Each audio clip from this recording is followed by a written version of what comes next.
City কর্পোরেশনের কর্মীরা ঢাকা বিশ্ববিদ্যালয়ের রাজু ভাস্কর্য সংলগ্ন মেট্রো রেলের পিলারে ক্ষমতাচ্যুত সাবেক প্রধানমন্ত্রী শেখ হাসিনার ব্যঙ্গ গ্রাফিতি মুছে ফেলার চেষ্টা করে। পরে বিষয়টি জানতে পেরে শিক্ষার্থীরা এসে বাধা দেন। এ ঘটনার পর গেল শনিবার মধ্যরাত থেকে উত্তপ্ত হয়ে ওঠে সামাজিক যোগাযোগ মাধ্যম। এ বিষয়ে ফেসবুক পোস্ট দিয়েছেন বৈষম্য বিরোধী ছাত্র আন্দোলনের মুখপাত্র উমামা ফাতেমা।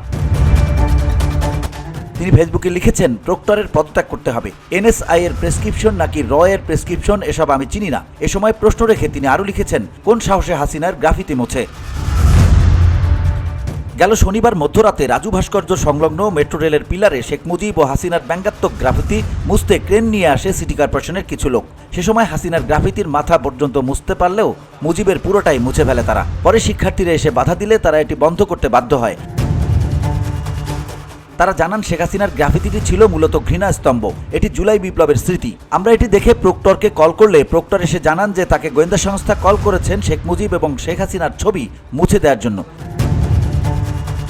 পরে প্রক্টর স্যার স্টেট অফিসকে জানালে অফিস সিটি কর্পোরেশন এবং মেট্রো কর্তৃপক্ষের মাধ্যমে এটি মুছে ফেলার উদ্যোগ নেয়, যা শিক্ষার্থীদের বাধার মুখে সম্ভব হয়নি।